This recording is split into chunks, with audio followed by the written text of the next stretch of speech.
In emergency management, the definition of a stakeholder is any person or entity with a vested interest in the survival or recovery of a given community.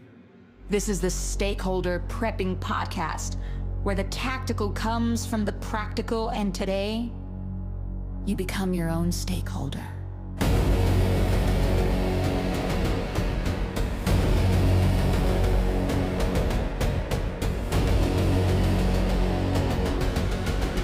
Here are your hosts, Chris and AC.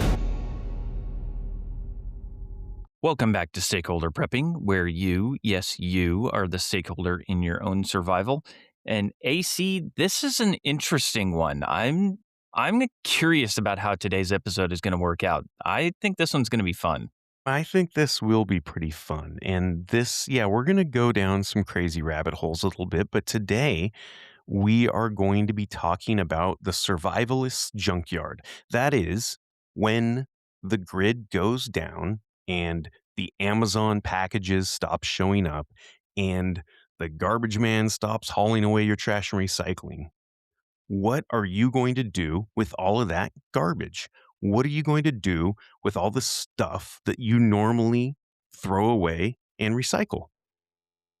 And I'm guessing if you're anything like AC, you're just going to start burning things and run Burn it. around like that kid with the sparkler. Somebody gave me fire. Somebody gave me fire. That's right. Yeah, you just start a giant burn pile. That's Yeah. all you do. You just burn everything. But a lot of this stuff is really useful. If you start holding on to it now, you'd just be hoarding. But a lot of the stuff we're talking about today doesn't have value right now, but it will. And we're going to talk about alternative uses for your trash for when the garbage man stops picking all of your stuff up. Yeah, that's exactly right. And let me set the scene a little, okay?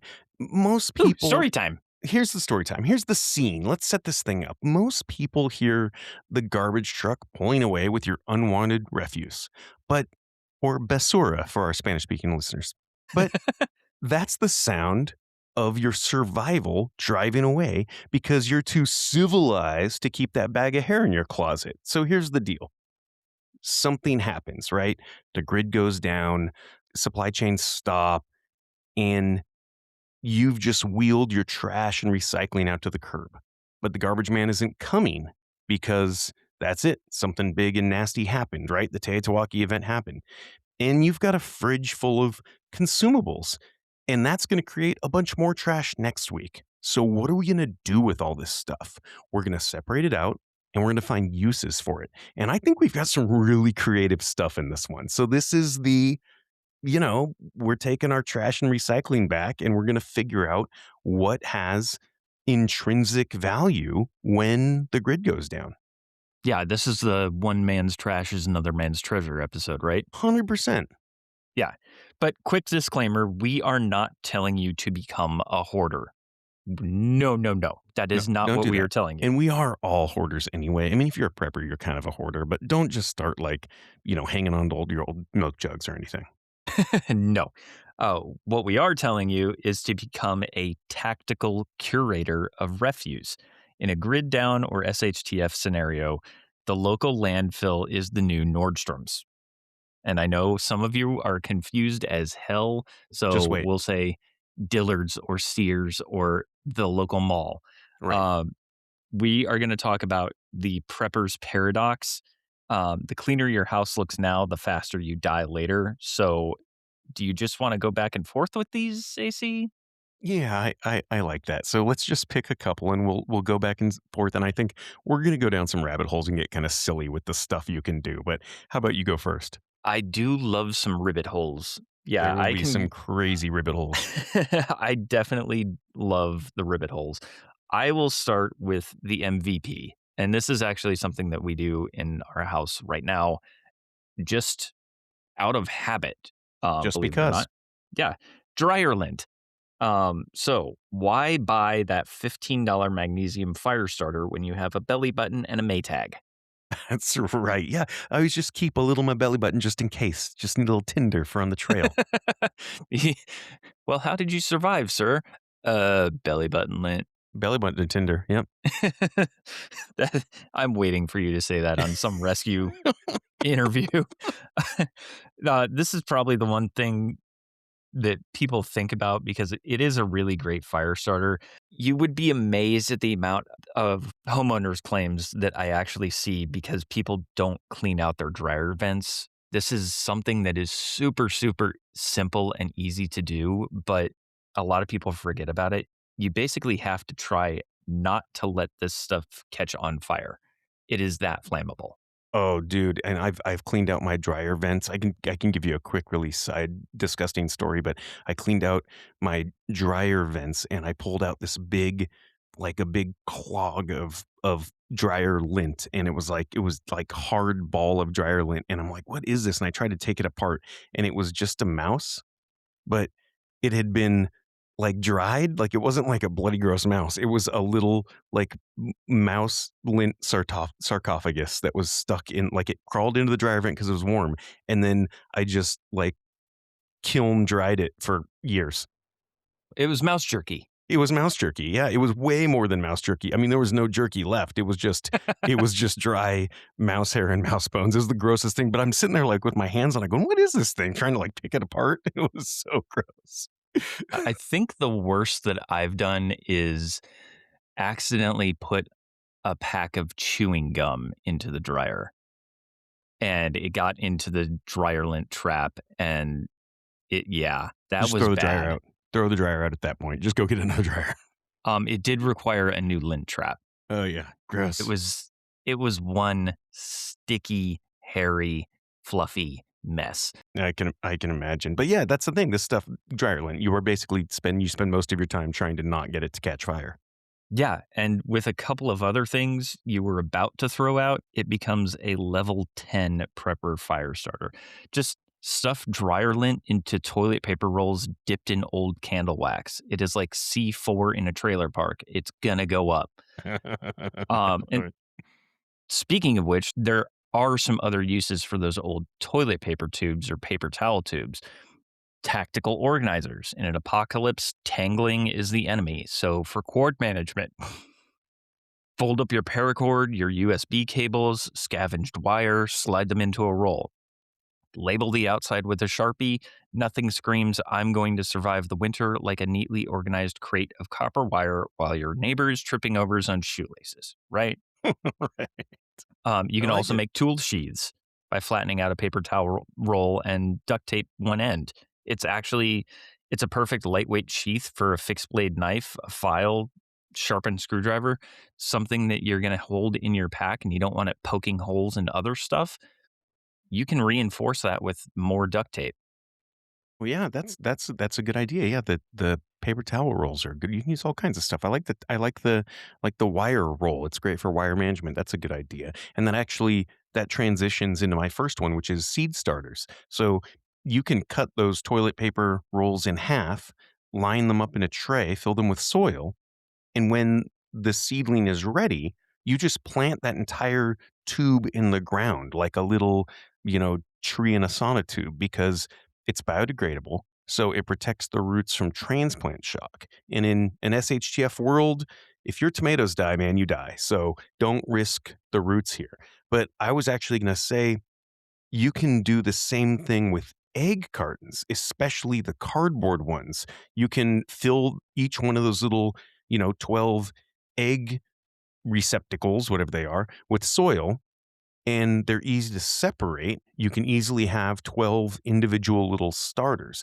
I also like the egg carton for this because you can stretch a piece of saran wrap or like visqueen over this, and you can make your own little indoor cold frame greenhousey seed starter thing. And Oh, yeah. yeah. This was actually in one of those, like, survival books, and I saw it, and I was like, "This is great." So just a little cardboard, egg carton, and you can use each individual one as a little seed starter. And this is something to think about now because if you're normally like a styrofoam egg carton person at the store, assume you don't grow your own chicken seeds like me, then you're simply adjusting your buying habits now and you'll have more versatile garbage in the apocalypse. You switch from the styrofoam ones to the cardboard ones, and you can do cool stuff like that. You can use them as little seed starters when you need to.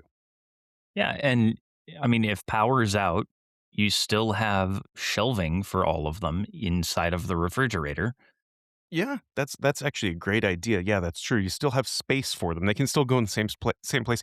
And I think we've talked about this before. We're the only place in the world that actually puts eggs in the fridge anyway because we wash them. The eggs you buy at the grocery store are washed, and we wash the little bloom off them, and then they go bad easier. But like my eggs that I get fresh from the chicken butts, man, they sit on the counter for weeks. I mean, I can probably 6 weeks I can get out of just sitting them on the counter, and they're gross. They look gross. They got feathers and bird poop on them, but they last way longer. Unfortunately, we as Americans like our pretty white eggs, and we have to wash them, and then, yeah, they have to go in the refrigerator. Yeah, and my sister gave me some duck eggs, and they are way better for baking, I have learned. Yeah, well, they're very greasy, right? Like, there's a lot more of the fats in them. There's a lot more flavor that comes Oh, out of that box cake mix than 100%. It's just a than with giant store chicken eggs. yeah, it's a baseball of cholesterol. No problem, though. I mean, I love them. They're great. But the good kind of cholesterol, It's right? the good kind of cholesterol. So let's talk about we were talking about egg cartons and cardboard versus styrofoam. Let's talk Yeah, about the cardboard and the bubble wrap, the stuff that okay. builds up in your garage that you cut up the boxes and Yep, stack them in a pile. Yeah, honey, I'll take care of it. I'll cut up the boxes. I'll get them into the trash bin next week, and next week never comes, yep. right? It's not just good for fire starting and the little pop, pop, pop, pop, pop, pop, pop, pop, pop, pop, pop, pop, pop, stress relief fun. Yeah, the pop-pop fun. Yeah. Both of these can actually make very good insulation. Cardboard is obviously more prevalent, but it needs to stay dry or it can mold and rot, while bubble wrap can get wet, but you probably don't have as much of it laying around unless you ship a lot of fragile things because of your Etsy page or whatever. Right, and remember those Amazon bubble mailers that you get, it's all bubble inside. So, you actually have a few more square feet of this stuff than you think because the inside of that little Amazon mailer, that padded mailer, is all the pop fun bubbles. Yeah, that's Yep. right. Yep, so you can So, take those apart and you double them up. yeah, and having insulation like this could be great if you need to create a shelter or if you need to insulate a repaired structure, or even if you need to add insulation to an existing structure because you can't as easily heat or cool it when the grid goes down. So let's talk about R value. Think of R value as the bodyguard for your internal temperature, right? R stands for resistance, specifically how much a material resists heat trying to sneak through it. In an SHTF scenario, heat is a restless hitchhiker. In the winter, it's trying to escape your house to go outside. In the summer, it's trying to break in. It's kind of this nasty law of thermodynamics that it just goes wherever it wants, goes where it thinks it's needed, but it's really not. Right.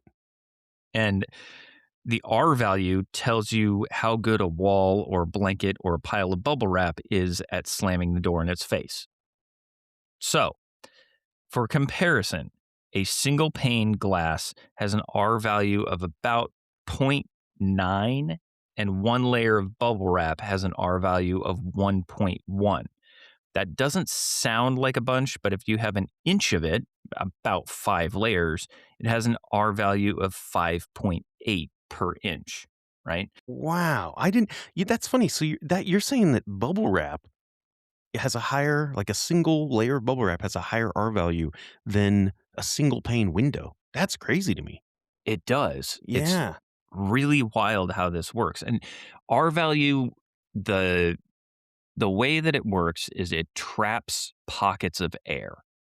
So the more effectively the insulating material can trap individual pockets of air, the more time it takes for the heat to get through it because it has to break through each individual cell layer and make its way into the opposite side. That makes sense. Yeah, I've heard that when you have, like, double pane windows, if you start to see like that condensation in between the two of them, then you've lost some amount of R value because now they're not totally sealed and you don't have that perfect air gap anymore. Exactly. And you'll see some double pane windows that will say like nitrogen filled or Oh, argon filled. yeah. If Yeah, they they're are backfilled. if they're gas filled, it's because that gas has a specific uh, temperature inversion ratio that is very good for heat transfer or the lack of heat transfer. It doesn't change temperature as wildly as normal air. So argon, nitrogen, those are really good for that. Interesting. Okay, so if I'm going to go take all the trash out of my trash can and lay it all out and try to insulate walls or make a structure with new walls, how much R value am I getting out of that trash? Well, if you have a bunch of bubble wrap Hmm. stacked together about an inch, so about 5 layers of regular bubble wrap, not the big giant ones, Sure. but the mailer size, Yep. uh, roughly 5.8 R value per inch. Okay. Um, Corrugated cardboard, that's your normal boxes, the stuff that ships all over the country is corrugated cardboard. That's usually 3 to 4 per inch. Closed cell spray foam, we talked about that a few episodes ago. The fire foam, that's Hmm. usually 6 to 7 per inch layered. Okay. And and then if you've got something that's solid wood like scrap oak or scrap maple, maybe you've got a 2x4 or a 1x4 or something like that, that's usually about zero point 0.7 to zero point 0.9 per inch. Got it. And then, like, let's say we're going to frame up something in the apocalypse to make our own little shed or something. If you're doing on, I guess, 2x4 construction, that 2x4 is about 3.5 inches. So if you've got that much depth, then you could multiply any of those numbers by 3.5. And that's how much insulation you could get in there with your normal table scraps. Approximately. Got it. Okay, okay, that makes sense. So yeah, so corrugated cardboard, you're looking at somewhere around an R value of 12, basically R12, if you're just basically taking your cardboard trash and put it in a normal wall bag. Right. And Yeah. there's something called solid smoke or aerogel. Um, it's not exactly cheap, but it has come down in price significantly. And I can't remember the exact R value for it, but I want to say it's something like 1500. Wow. I know it's to the point where you can put a blowtorch on one side of it and an orchid on the other, and the orchid won't wilt. That's crazy. But if you look at that, like, so spray foam, perfect example. I mean, let's say you've got enough spray foam. That's a lot of spray foam. But if you had enough spray foam, or you raided a Home Depot spray foam aisle before the collapse, then yeah, you're looking at 6 to 7 times 3.5. That's pretty insulated. Like R21 or something in your wall. That's pretty insulated. Yeah, it's definitely worth considering. If you don't have anything better, it's certainly worth considering to at least fill gaps in your house. You definitely don't want drafts to suck away all of your heat. And then the bubble wrap hack is basically it is a poor man's double pane glass. So you want to tape it to windows to trap air. So if you can get some clear packing tape or duct tape and tape it around all of the seams of the windows, you're going to eliminate drafts and do better there. For bedding, layering cardboard underneath a sleeping bag or underneath a sleeping pad to prevent conductive heat loss into the ground. Again, physics doesn't care if you're homeless or a homesteading influencer or just somebody out camping for the night. The ground will steal your soul through your back. And AC, I know you want to do your Bear Grylls impression right now. I can see it in your face. Remember, a layer on the bottoms with two on top. Mm-hmm. God, it's so true. Okay, that's good. I like the insulation. So using your trash for insulation, that is awesome. I've got some other stuff. Like, let's talk about the kitchen scraps and kitchen chemistry here. Bacon grease, cooking oils, things like that. stop pouring those down the drain. Now, you should never pour those down the drain, but like if you're a renter, like I get it. But you should never pour those down the drain because it's bad for the business end of that drain. But it's good for lamp fuel, um, or a calorie dense food source. And if things get weird, an improvised lubricant for squeaky hinges or rusty tools or things like that. So, yeah, the cooking oils and greases, don't just toss those out. You can filter those and you can reuse that stuff. Eggshells are a great one, man. That is not compost, that is calcium. So you can grind those down, and in a pinch, you could actually use it in your own diet as a calcium supplement, or you could use it to supplement soil calcium if you need to, because you're probably going to start growing a lot more of your food in this kind of situation. If you crush it but still leave it pokey, you can actually put them around the garden to keep pests like slugs or snails out, or what we call the soft bodied pests. This works with just crushed walnut shells as well. That's another good one. Oh, Um, yeah, that'd be like the glass shavings or glass shards yeah, embedded in concrete for anti-bird perching. same kind of thing, exactly. Yeah, no, the soft-bellied pests do not like the pokey stuff, like the crushed walnut shells or the egg shells. Um, Glass jars are a good one. If you're recycling mason jars, you deserve to be thirsty because there's so much cool stuff you can do with those. Um, but you can use them for storage, obviously. You can make improvised IEDs, and by that I mean informational educational devices, obviously, right? Oh, yeah, of course. Nothing weird. Solar water pasteurization is a good one. Um, and let's talk about glass bottles. I think, Chris, you have one of these. I just recently bought one, but this is a cool thing. If you go and buy one of these right now, I bet they're $20 on Amazon, but these glass bottle cutting tools, it's basically like a little sled or a jig that holds like a wine bottle. And then you run this thing around it and the top just kind of comes off of it. And if you've ever been to like a fancy restaurant where they use wine bottles without the tops as glasses, that's how they do this. You have one of these, right? I do.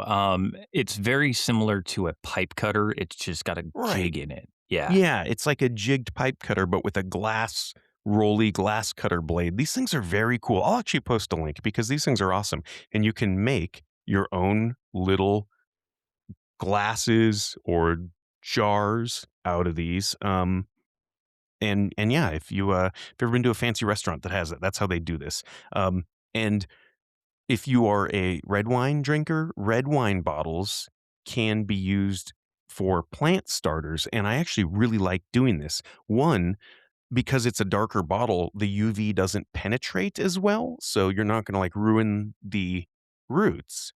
And you know that high point at the bottom of the wine bottle? It's called a punt, that little circular ovally domey thing. And you can drill a hole at the top of that punt. And what that does is it allows you to fill that wine bottle with water when you're potting plants in it. And then the water will drain down to either side of that punt, but it won't it will drain basically up to the top of that, if I'm explaining that right. So you'll basically have an inch of water sitting in the dirt there, but you can't really overfill it so the roots rot. It'll automatically drain out of that little top of the off of the punt, Oh, if so that makes it's like sense. an automatic overflow It's like an automatic spill off. overflow, yeah, and then you can it'll basically leave a couple of days worth of water in there for your new starters, but it won't overfill them, so it will ruin the roots, so it's actually very cool. And then let's say in the apocalypse, you happen to have a bunch of C4. I don't know if you've done this, Chris, with any of your 12 Bravo or 21 Bravo fans, but the Monroe effect, you can pack C4 in the bottom of that punt, and that's how you get the Monroe effect. You do a little standoff, and it makes this perfect shape charge. If you've ever done that, That will cut through some pretty thick steel doors. yeah, But we can't go into that too deeply we can't because, go. We can't really go into that detail too much. But anyway, that's just look it up. Just Google it. Google Monroe effect. yeah. And It's this pretty cool. podcast is for entertainment purposes only. I'm still thinking about using bacon grease for like squeaky hinges or rusty tools and just, 100 hey, 100%. Ricky, why your pliers always smell like breakfast? because you lubricate them and then they don't squeak. Um, so, any glass bottles you can actually turn into cups or jars or vases with a very simple little tool. And that's one of those things. I mean, I throw out glass bottles all the time. But if I happen to go dig through the trash right now, there's a handful of them, and I could turn those into useful items pretty quickly if I wanted to. So yeah, having one of those glass bottle cutters is very cool. And I don't know what the Marine Corps uh, combat engineer is, but it's not 12 Bravo. That's the Army one, right? But Mhm. yeah, you can take he told me basically if you take like a piece of dental floss, dip it in gasoline and tie it around the top of the glass bottle, light that on fire, and then you basically, once you dip it in water, it'll pop right off and make a super clean cut. So I have done that. Really? Have you? I actually use cotton string. Oh, yeah. You don't want to use the dental floss or anything plastic. You don't want to use like nylon 550 gut or anything Right. like that. You want to You use wanna use cotton cotton. string. Yep. And I used 91% isopropyl alcohol, rubbing alcohol, Sure. Yep, that would do and too. lit it on fire. As soon as it burns out, you dunk it in water and it'll shatter. Yeah, and it just takes the top right off, right? Wherever you click that line off, wherever Yep. you tied that line, it's going to Crack right in split half. right there. That's awesome. That's a So very cool hack. if your line is straight, it's going to be a straight line. If your line is not straight, like mine, um, Right. it kind of gives you some shards to deal with. Had a little cant to it. Okay, that makes sense. But it is effective. So Okay. there are ways to do it without the glass cutter. You just need to be very careful and definitely wear gloves. Right. Yeah, good call. All right, what other trash are we taking apart here? Um, well, there is the miscellaneous MacGyver tricks. We can't forget those for throwaway stuff. I mean, things like old socks or clothes, don't necessarily donate them to the thrift store. Yes, there are people in need. The ones in good quality or good condition, obviously help your neighbors out. Take them to Goodwill or the Salvation Army or wherever you feel comfortable. Donate those ones. But if they've got holes in them, don't be a dick. Don't try to pawn off your crappy stuff to somebody else.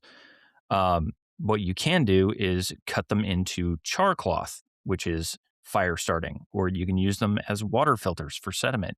You can cut them into patches so that you can fix other clothes later without having holes in your tactical pants. Yeah, your MCU digi green camo super ripstop tactical pants might have a hole in the thigh, and it might just be the right size for your 1980s acid wash denim to fit. Who cares if you've got a jean square on your tactical pants if shit hits the fan? Sounds pretty Nobody, tactical. I like it. right? Yep. Um, so make it work. Plastic grocery bags. Um, you can plate these or you can braid them into plarn or plastic yarn. It's basically rope. It'll take 500 years to decompose in a landfill, but about 5 minutes for your paracord to snap. So you can also make cordage out of old 2-liter bottles with a pencil sharpener or a Grim cordage card. I actually have one of these Grim, two of these Grim cordage Yeah. dog tags, Yep. and they work phenomenally. It's just Um, a pencil sharpener blade on there. That's all that is. Yeah, it's super easy to set up. I love it. Super fast, super effective. Um, but we actually have a video of UAC turning a plastic bottle into cordage out of a pencil sharpener on our YouTube channel, don't Yeah. we? Yeah. $1 pencil sharpener, and we can turn that into any 2-liter bottle, any round plastic bottle, you can turn into cordage very easily. And yeah, I have a short little video showing that on our YouTube channel. Yeah, and for anyone who doesn't know, yes, we actually do have a YouTube channel. So from episode 75 on, we're going to have our guests uh, on video. We've started doing that.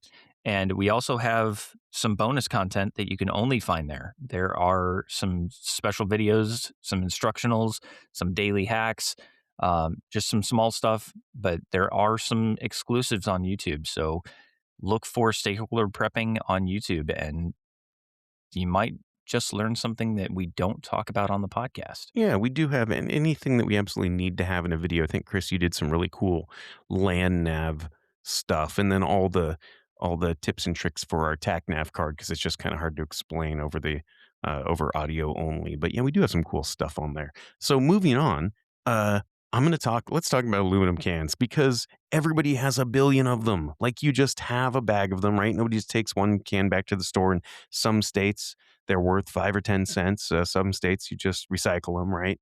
I actually use a can opener, like a manual can opener, to split the top off of an empty one, and that's what we pour bacon grease into.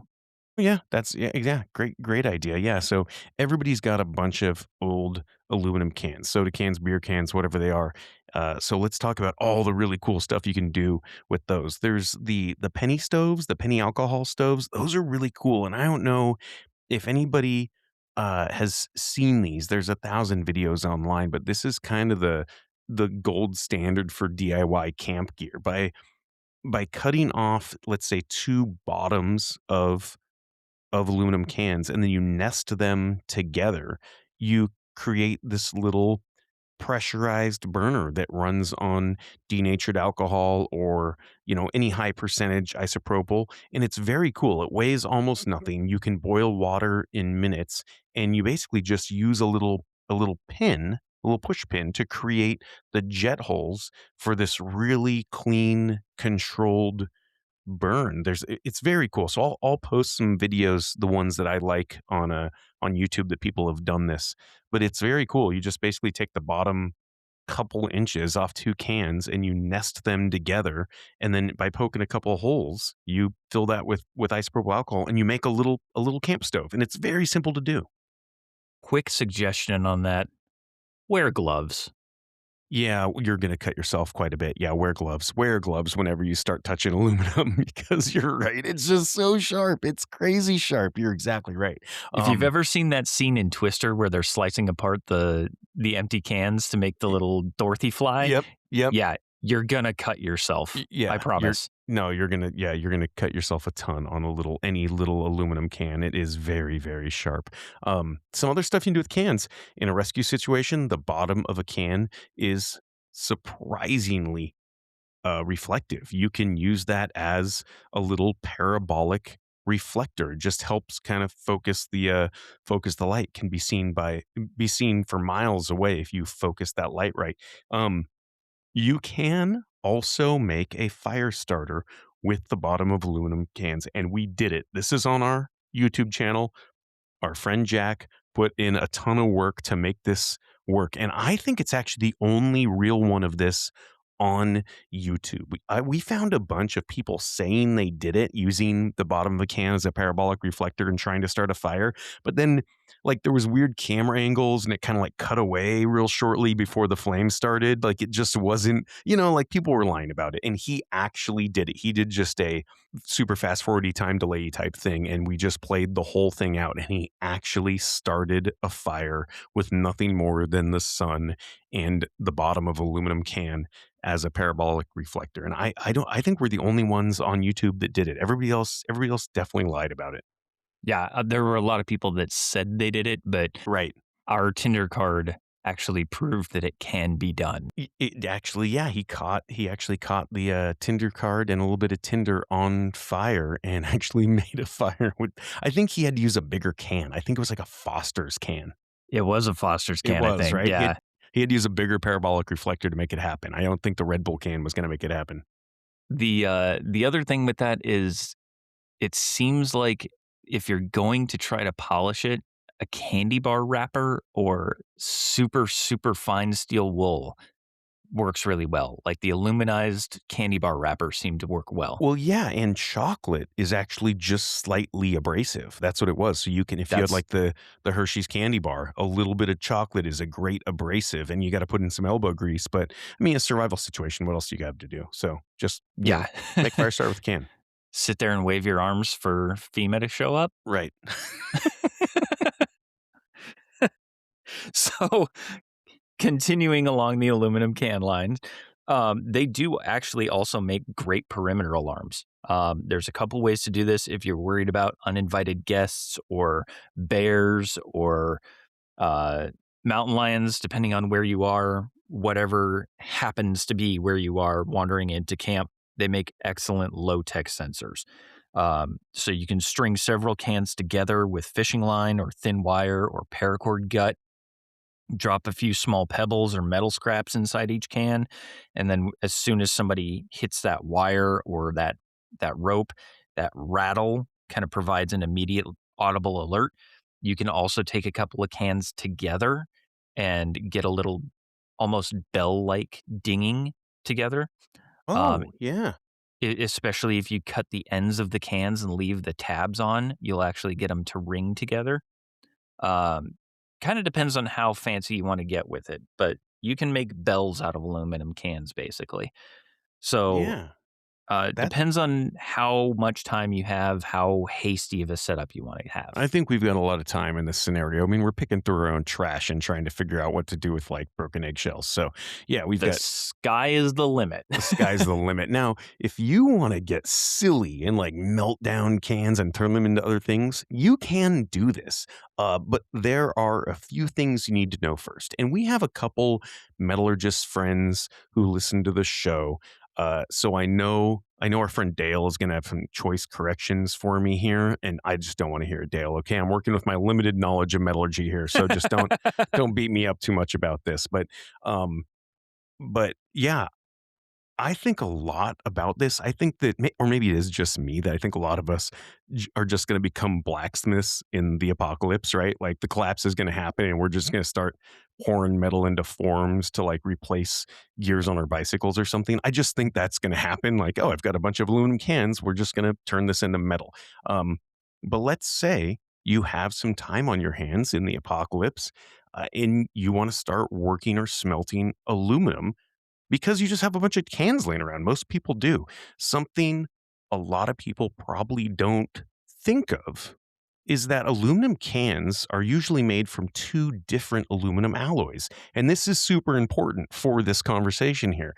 The body, the main cup, if you will, that includes the bottom of the can, is made from 3000 series aluminum, specifically 3004.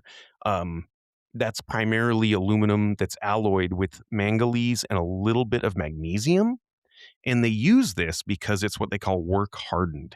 It starts as this flat disc and then it's stretched into that tall cylinder. The process is called drawing and ironing, if anybody cares. But it's incredibly ductile, meaning it can be stretched thin without breaking. Now, the lid and the little tab are completely different. The top of the can, that the end, if you will, the top where the little tab is, uh, and the tab itself are both made from 5000 series aluminum, specifically 5182, usually. And this alloy has a much higher magnesium content. And now this is important for what we're going to do with these two different pieces of aluminum can. But magnesium makes the aluminum like significantly stiffer and stronger. So the lid must be rigid to stay flat under the internal pressure of that CO2. If you used a softer, like a 3000 series alloy for the lid, the tab would likely just bend or pull through the metal instead of popping the seal. And the prepper takeaway here is that because the lid is 5182, it's harder and more brittle. So that's the best part to use if you're going to create tools out of it. Let's say you want a scraping tool or a makeshift blade or a fishing hook. I've seen a lot of people do this where they turn the pull tab itself into a fishing hook. There's even one of the Grimm instruction cards, I think, shows you how to do this, how to turn the pull tab into a fishing hook. But you would do any of that kind of stuff with the top of that can because that lid is it's more brittle. Now, the body is way better for tasks requiring folding, like if you're going to make a stove or a signal reflector, because it won't crack when it bends. It's very easy to work. So believe it or not, that uh, that drawing and ironing Y- process, Yeah, that's the same process used for most rifle shells and most pistol shells. right. Yeah, that's exactly right. Yeah, because the brass has some of those similar characteristics, right? Exactly. Yep. So Yeah, mass manufacturing, it starts out as a disc. They just stamp and hold and pull a sleeve up over the top of that pin and then pull it all out and it becomes the casing, the body right. casing. Yeah, yeah, exactly. So, and this is really cool because if you're planning on melting these down for like casting or using them in like a high heat survival forge, there are a few metallurgy quirks that you need to keep in mind. Aluminum doesn't behave like steel. So, like you see in the movies, right, where you can work it and beat it down, and it's really easy to see when it gets to temp because it glows red hot and all that. Aluminum doesn't do that. It's a bit more temperamental especially when it hits these critical temperatures. So the melting point for pure aluminum is right around 660 C. I think in freedom fractions, that's 12, say 1220 maybe. But Uh-huh. because cans are alloys, their melting range is usually lower, somewhere between 580 C and 640 C. And aluminum does not glow red before it melts. It just stays silver and then suddenly turns into a puddle. So if you are heating a can to shape it, you have very little warning before it structurally fails. And If because you've ever done TIG welding, if you've ever that's done TIG welding, you know exactly what we're talking about. If you don't know what TIG welding is, just stick with us for a minute. I know I'm just throwing a bunch of words at you, but this is kind of cool. Um, because that lid is high magnesium content, it's prone to something called hot shortness, which is if you heat that lid section to just below its melting point and try to like hammer it or bend it, it won't deform. It'll just crumble like a dry cracker. So the prepper tip is if you need to forge weld or smith or melt and pour aluminum, you want to use the body as it handles the stress much better. And if you want to like make tools out of stuff, take the top off the aluminum can and turn that into those tools, those scraping tools or like the fishing hook and that kind of stuff. So that was the really long way of saying that is you've got two different aluminums and you can't really melt them together. You basically have to take the body if you want to melt it and you want to take the lid if you want to like turn it into something. Does that make sense?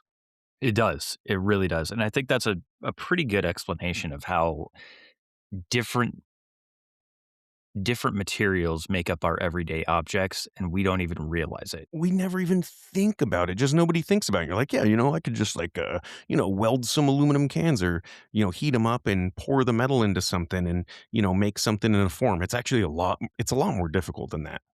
Yeah, the somebody who tries to heat up and melt a bunch of beer cans into an AR-15 lower form and gets confused when it cracks on the first shot. Yeah. There's You're a not reason going to be able to why. do that. Yep. That's exactly right. So now one thing you will need is something to superheat the aluminum in, right? We Sure. we need something to actually melt it down in. And in a survival or prepper scenario, you can't just use any old pot, especially since most cooking pots are aluminum. Oh, Uh, right. that's going to be a problem Right. for you. Yeah, sure. Most kitchen cookware is made of stainless steel or aluminum itself. If you try to melt aluminum in an aluminum pot, you're just going to end up with one big, expensive, and probably painful puddle. Right. Yeah. For a DIY setup, you need a crucible, which is a container with a much higher melting point than the aluminum, which, like we said, is 660 C, around 1220 freedom fractions. And it won't become brittle or oxidize immediately. The improvised crucible is a fire extinguisher body. Oh, yeah. So, and Cut the top off of a fire extinguisher and use that body as the crucible, like melt stuff inside of that because it's big and thick and steel. right, an empty expired steel fire extinguisher, kind of like the small automotive kind, can be cut in half to create this deep, sturdy bucket. You do have to ensure it's steel not an aluminum bodied extinguisher. And a very simple, quick way to do that is just take a magnet to the side of it. If it sticks, it's steel. If it doesn't, it's aluminum.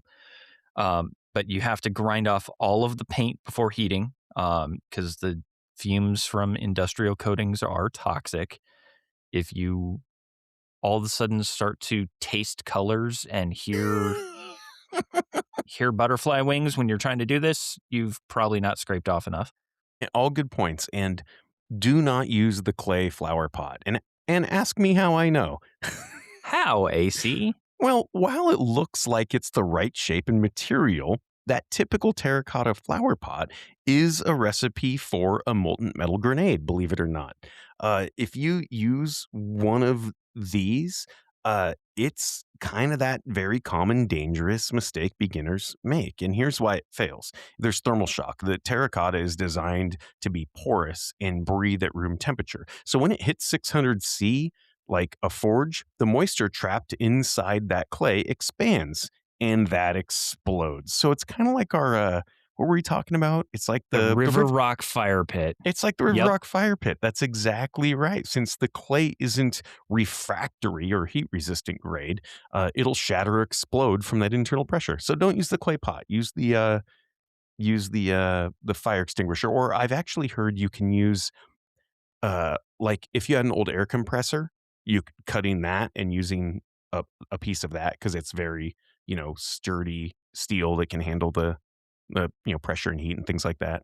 Depending on the size and pressure rating. So if it's only like a 30 psi air compressor, it doesn't have the thick enough steel walls. Sure. Yeah, I was thinking like your typical 120 psi little Right. pig or your fire or your typical little 110 compressor or something. But yeah, so the common garden clay is fired at a relatively low temperature, and it's I think they call it forced air forged. So um, Yeah, it's like a basically hair make dryer. yeah, right, like a hair dryer. So the um, temperature when you're doing this thing can easily exceed like 1,000 C. The pot won't just crack, it will actually turn into glass. It's called vitrify, and it'll melt into your fuel. And even if it doesn't explode on you, the weight of the molten aluminum is heavy, and a heat weakened flower pot will often just blow out the bottom. So I've done this before. Just don't do that. Use the fire extinguisher is a great idea if you want to go melt some aluminum and make some little forms and do something with all those bajillion aluminum cans you have laying around. Exactly. This is avoid the granite and clay shrapnel. Don't put Yes, rocks correct. That's right. near a fire and you'll be fine. On the contrary to that, if you are able to make it to a Home Depot or a Lowe's or a Tractor Supply or things like that, there are specific fire bricks that you can get. And they're going to be in the uh, usually in the masonry section, they're going to be specifically fireplace rated bricks. And those ones have had all of the moisture sucked out of them. There's Sure. nothing for. Yeah. Those are great for kiln building. But something we didn't talk about with going all the way back to plastic bottles, AC, we can use plastic bottles for a lot of other stuff besides just cordage, right? Oh yeah, for sure. All kinds of cool stuff. So 2-liter soda bottles, the big ones that truckers drink like 3 of them a day and then have to, Fill with pee and leave them on the side of the freeway. yeah, Yep. those ones. Yep. They are made out of PET plastic. So beyond water storage or pee storage, they are perfect for SODIS, which is solar water disinfection. If you have and leave a clear PET bottle of low turbidity water, so that's low turbidity, still, very hmm still water, it's not blowing around in the wind or things, in direct sunlight for 6 hours, the UV rays kill most pathogens. This is best with clear or the slightly green tint ones. Don't get the dark PET bottles. So for clear, you want to look for like Pepsi bottles, Sprite, uh, club soda. Sprite, club soda, ginger ale, things like that. Avoid the ones that are like root beer or just the darker tinted ones. Okay. Um, yeah, you'll know them when you see them. And then HDPE jugs, these are your milk bleach. These are thicker and they feel thicker in your hand. You know when you've got a hold of them, right? Right. Yeah, sure. Different than a 2-liter bottle that are very flimsy. Right. They oftentimes have a handle on them, but you can cut these into scoops for grain, for improvised funnels. You can actually slice them off at an angle and use that as an improvised funnel and then just cap it off. Oh, yeah. Um, and by doing so, you can even use a Sharpie and make markings on the inside of the funnel. Hey, this one is for motor oil. This one is for grain only. This one is for, I don't know, kitty litter, whatever it happens to be. And you've got a scoop. Um, but you can cut these into scoops for grain, improvised funnels, floats. They'll hold up better if you need to make fish traps or crab or crawfish traps, crawfish, crawdads, mud bugs, whatever you want to call them. That's very regionally. Yeah, depending on Yeah, depending on where you are. crayfish, It's the same animal. uh, bug daddies. I think I've heard them called. Right. But they make great floats to mark your traps. Grim Workshop actually makes some great fish trap cards, and there's some great information on how to easily make fish traps with netting, line, or trash that we can post, and we'll have that in our blog. The bottle caps for those are actually really great too, because they can be used and drilled for grommets, for tarps, or makeshift buttons for like heavy canvas repairs. And there is nothing at all that beats having a grommet that you can actually tie something up to. That's a great idea. Yeah, you could use bottle caps for grommet repair, and then you're not just ripping through tarps. That's a great idea. Or even if you've got everything but a hook for your tarp, it's got the grommet hole, it's got everything. You're just missing a hook. You can Mhm. loop 550 through uh, that small hole, tie a knot, and you've got your button Oh, for your tarp. that's a great one. That's a gosh, we're using all kinds of trash. One other one is I want to talk about the wood ash real quick. Wood ash or charcoal from the fireplace or the wood stove, that can be used for all kinds of cool stuff. It's really good for keeping bugs out of the garden. Wood ash is great to sprinkle around the garden to keep bugs out. Ants hate walking all over it, so I use it all around my beehives because the ants are always trying to invade and eat the honey. But if you have a fireplace or a wood stove, you're going to have a lot more of this waste in an SHTF scenario because now it's probably the sole and primary heating source for your home. So you're probably going to end up with a lot more charcoal in attempt to conserve wood by turning your stove down. Does that make sense? Like normally you're just letting it go. And if you're going to conserve wood, now you're going to turn it down and you're going to find yourself with a lot more like charcoal. So you can do things like, make the activated charcoal. Hardwood is significantly better than softwood for making activated charcoal. Dense hardwoods like oak or hickory or maple or fruit woods like your apples and cherries provide really high quality carbon and this larger surface area for absorption and less resin. The softwoods like the cedars and pines contain a ton of tar and sap, which can interfere with that activation process. So if you're making activated charcoal for like water filters, um, that's a great one. Um, you can use this hardwood activated charcoal for all kinds of, health and beauty DIY stuff, right? You can also make wood gas or syngas if you've ever heard of this. And that's basically made by heating wood chips, pellets, or chunks uh, to high temperature without oxygen. So in like an oxygen deprived vessel, if you heat hardwoods, the process is called gasification, and the process breaks down the biomass into this combustible mixture of like hydrogen and carbon monoxide and methane, really nasty stuff, which can power generators and engines. But check out how to build a gasifier on YouTube. It's crazy. There's a lot of stories during like fuel crunches in World War II Germany. People were modifying their vehicles to run on syngas. Basically, you have something on fire in the back of your car, and then you put a sealed barrel with a bunch of hardwood chunks in it, and then a tube off of that that runs to the carburetor, and you could actually run your car. Isn't that crazy? I've seen that. It's Yeah, insane. I mean, you're driving around with a bonfire in the back of your pickup, You're driving but around with a bonfire in the back of your car, but you could actually turn that hardwood into very nasty flammable gas and do all kinds of stuff with it. you had, I think cars back then with a big barbecue looking thing in the back of their car had like a 900-mile range if they stacked it. So It's crazy to think about. I mean, the other thing you can use wood ash for is actually preserving food. You can pack tomatoes in it, you can pack Oh, corn in it, right. all kinds Yeah. of stuff, and it'll We've fill up talked all those about little gaps. we've talked about that wood ash packing before, and this is why it's very important to know the difference between hardwoods and softwoods. Like right now, if you just heat your house, you really don't need to know. I mean, you know that the softwoods, the pines and the firs, they don't burn as long, they don't get as hot, that kind of stuff. But if you are going to start using this for food or activated charcoal or wood gas or whatever, then you actually need to know it matters. Those oaks and those hickories become far more valuable than those firs and those pines in a survival situation. Right. Absolutely.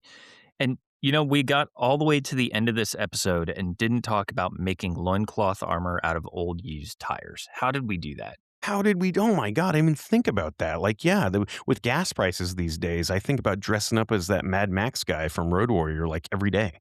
I'm just going to make some flip flops out of old tires and call them my Lamborghinis. Yeah, some old tire flip flops, the loincloth, body armor. Not kidding. I mean, making if you've got old tires laying around, knee pads, right? You can make integrated knee pads because they already have a little bit of a curve to them, a natural curve. So you could easily make like knee pads over your tactical pants with some old used tires. Yeah. And not to mention, if you've got enough of them and are willing to put in the time and the effort to cover all of the entrances and exits on your home, you pretty much make it riot proof. 100%. I mean, they make a great roadblock or retaining wall, and nothing says apocalypse like a tire fire in the middle of the street. Oh, yeah. I That's mean, like that's an apocalypse staple. or a Mogadishu Monday. Mogadishu Monday. Hey, circling back to the crawdad, crawfish, crayfish thing, because I'm not a Spanish speaker, if anybody's a Spanish speaker, I want to know, is there a word for like crawdad or crawfish? And the reason I ask is because lobster is lagosta or lagusta, and then little lobster would be logostina. But Lagostina, yeah. right? But so I would naturally think that's what you would call a crawdad, would be like a little lobster. But lagostina is a word for like shrimp or prawns or something, right? I think it's shrimp, Well, I don't right? know. Lagostina, I think, is the word on the menu for shrimp.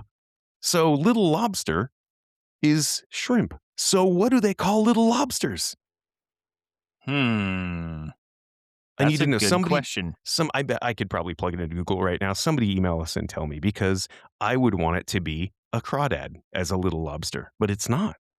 Well, as our friends down under say, they're prawns, mate. They prawns, mate. That's right. They're prawns. Put them on the bobby. Don't get it confused, mate. Hey, down in Oz, we call them prawns. Oh, So we're gonna have to take more advantage of your Australian accent, but we're going so- to get fried for that one, I'm sure. yeah, But I'm sure that's a good one though. Yeah, I promised one fan I would try to give my best Australian accent. So, yeah, we got the prawns no, down in wait, the but Oz. I think he sent us a review. You promised to read it in Australian, so we're gonna have to do that next episode probably. I think we're probably going to have to do that next episode. So, episode 82, yeah, it's coming. You're reading Glenn's review in your best Australian accent. Best Australian accent. I'm going to have to watch so many Hugh Jackman movies before Yeah. then. You're gonna have to prepare. Yeah, get into Well, method acting. well, until the reveal of episode 82 and my terrible Australian accent. Remember, you are your own stakeholder, and we will see you then.